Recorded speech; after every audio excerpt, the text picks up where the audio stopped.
Bismillahirrahmanirrahim. Yang berbahagia Tan Sri Norin Mai, yang berbahagia Tan Sri Rais Yatim Wan Sri, distinguished speakers, guests, excellencies, ladies and gentlemen. Firstly, I would like to thank the organizers for giving me the task of introducing the subject for our forum today. And the subject is the New World Order, whether it is a recipe for war or peace. We often hear leaders talking about a new world order.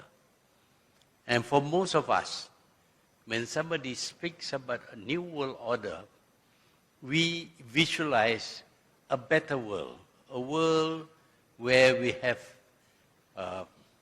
live a much more prosperous life, free of oppression and the like.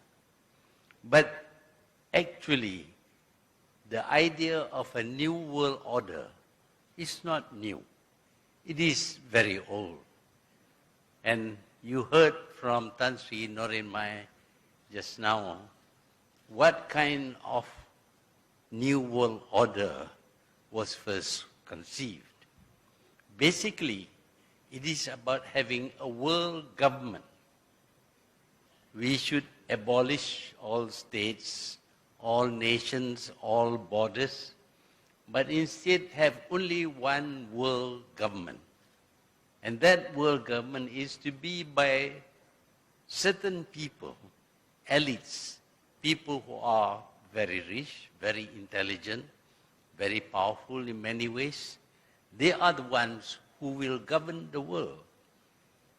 There was not much talk about democracy or choice of leaders.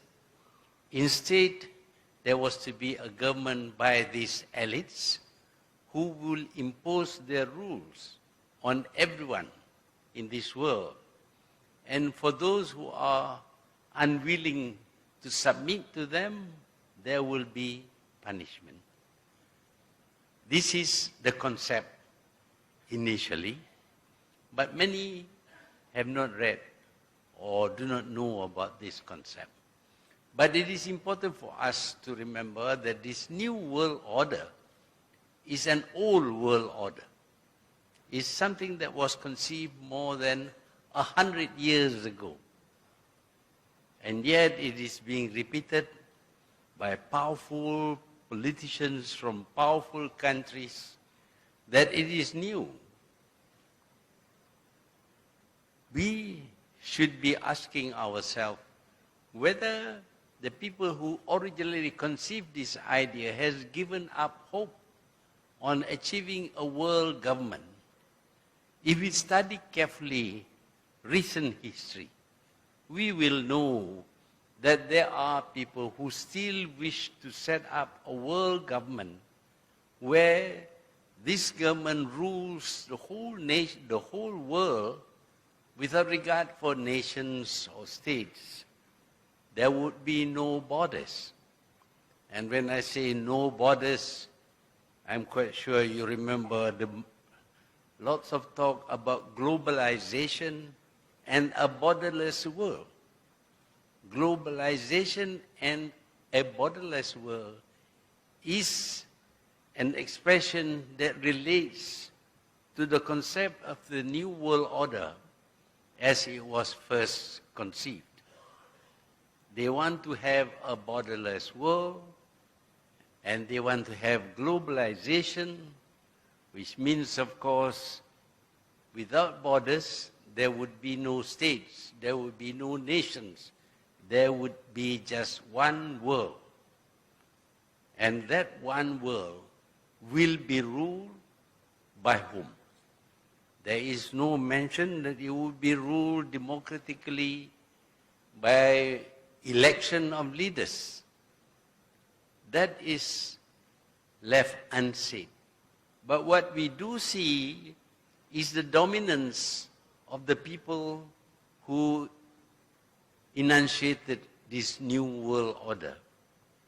if we look carefully, we see that to a certain extent, this new world order is already with us.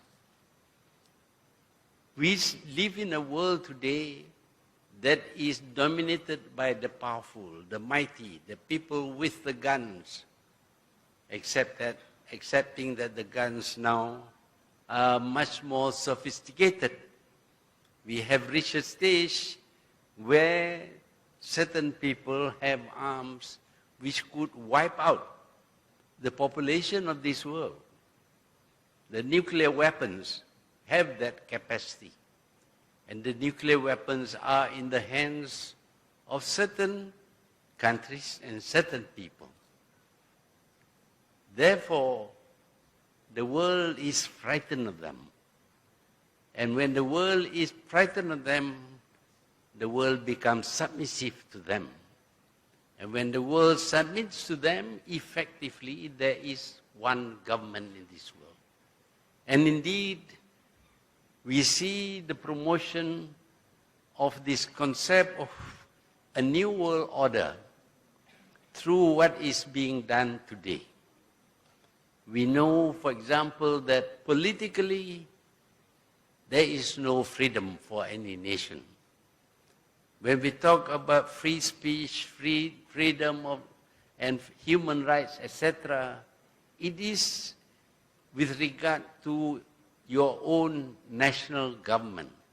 Internationally, there is no free speech. If you say the wrong thing, you will be taken to task and you will be vilified in the international press, which is under their control. If you say the wrong thing, action may be taken against you. And the wrong things are those said which seems to negate or reject the idea of a new world order, which is already in being today. You can criticize your own government, but not the power that is running the world today.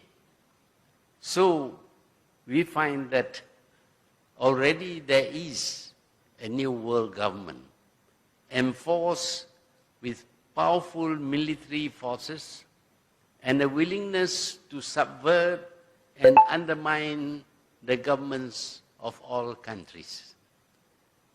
Politically, we see them urging every country to undergo regime change, except for those who are already submitting to them. There must be regime change so that all governments in this world would submit to this world power, this world government. And if you refuse to change your government, you will be persuaded through propaganda, through actions including invasion and occupation, and the removal of the head of that government to be replaced by one that submits to the most powerful nation. In other words, the one who will accept the concept of a new world order. This is happening today. We see this in the Middle East. They are fighting each other and installing governments which are unstable, and because they are unstable, they are dependent upon others, and those who can give them support also exert authority over them. So through political means, we are seeing the new world order being carried out. What about the economic power? That too is being used in order to create a new world order. We see today the idea of a globalized world, a world without borders. That is not so easily done, and so the approach in some cases is through various forms of agreement we talk about free trade agreement. Today we are seeing an attempt to have the TPPA, for example, the Trans-Pacific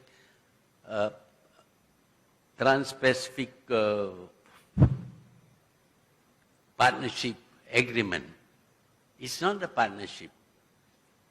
All the countries which participate in this agreement will be subjected to more rules than they ever had before.